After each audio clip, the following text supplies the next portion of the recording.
పెళ్ళైనా పండగైనా వేడుక ఏదైనా పట్టు చీరల ప్రత్యేక వేదిక వారాహి సిల్క్స్.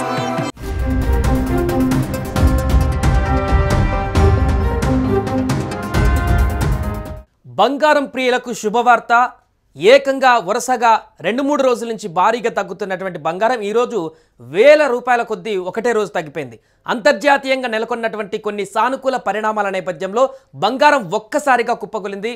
ముఖ్యంగా చైనా అమెరికా మధ్య వాణిజ్య సంబంధాలు మెరుగుపడతాయన్నటువంటి ఆశలు చిగురించడం, డాలర్ బలపడడంతో పసిడికి ఉన్నటువంటి డిమాండ్ ఒక్కసారిగా తగ్గిపోయింది.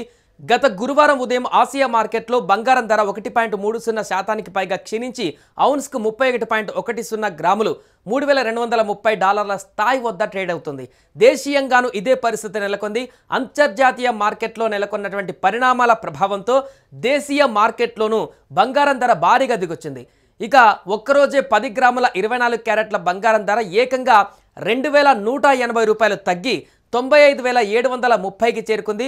గత 10 రోజులలో పసిడి ధర దాదాపు 5,000 మేర తగ్గడం ఇక్కడ గమనార్హం.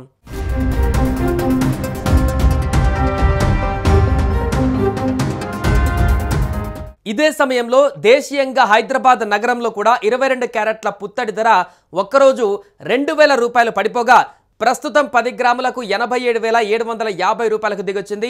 దీనికి ముందటి రోజు $60 తగ్గగా అంతకు ముందు రోజు $400 పెరిగింది.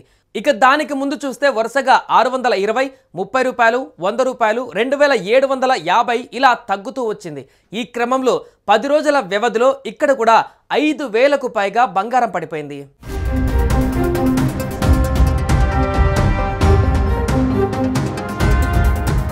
ఇంత భారీగా బంగారం పడిపోవడానికి గల కారణాలేంటి అనేటువంటి విషయాలను ఒకసారి చూస్తే అమెరికా అధ్యక్షుడు డొనాల్డ్ ట్రంప్ చేసినటువంటి తాజా వ్యాఖ్యలు వాణిజ్య ఒప్పందాలపైన ఆశలు రేకెత్తించాయి.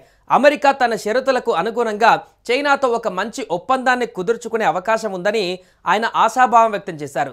దిగుమతి చేసుకునేటువంటి ఆటో విడిభాగాలపైన ఉన్న సుంకాలను తగ్గించడానికి ట్రంప్ ఒక కార్యనిర్వాహక ఉత్తర్వు పైన సంతకం చేశారు. అంతేకాకుండా America treasury secretary Scott Besant కూడా వాణిజ్య భాగస్వాముల నుంచి చాలా మంచి ఆఫర్లు వచ్చాయని తెలిపారు. దీంతో వాణిజ్య ఉద్రిక్తతలు తగ్గుతాయన్న అంచనాలు మార్కెట్లకు బలాన్నిచ్చాయి. ఇతర కరెన్సీలు కలిగి ఉన్న వారికి బంగారం మరింత ఖరీదైనదిగా మారడంతో డిమాండ్ ఒక్కసారిగా తగ్గింది.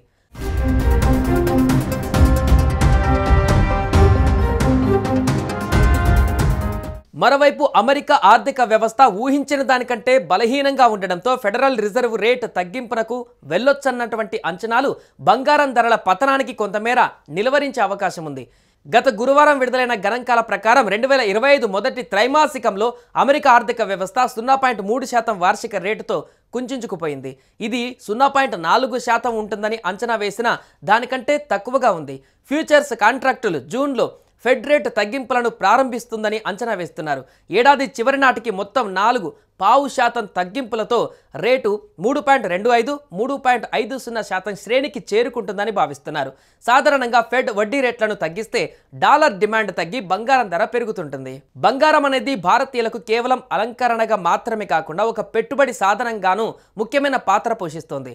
బంగారాన్ని ఆభరణాల తయారీతో పాటుగా ఈ విలువైన లోహాన్ని సురక్షితమైన పెట్టుబడి ఆస్తిగా పరిగణిస్తారు. అస్థిరమైన సమయాలలో, సంక్షోభ సమయాలలో ఇది మంచి పెట్టుబడి ఎంపికగా భావిస్తారు. బంగారం ద్రవ్యోల్బణం సహా క్షీణిస్తున్న కరెన్సీలకు వ్యతిరేకంగా ఒక రక్షణగా కూడా పరిగణించబడుతుంది. ఇక మున్ముందు అమెరికా ఆర్థిక గణాంకాలు వెలువడుతున్న నేపథ్యంలో బంగారం ధరలు ఎలా ఉండబోతాయో చూడాల్సి ఉంది. అయితే ప్రస్తుతానికైతే అంతర్జాతీయంగా నెలకొన్న సానుకూల సంకేతాలు బంగారం ధరలు తగ్గించేందుకు కారణమవుతున్నాయి.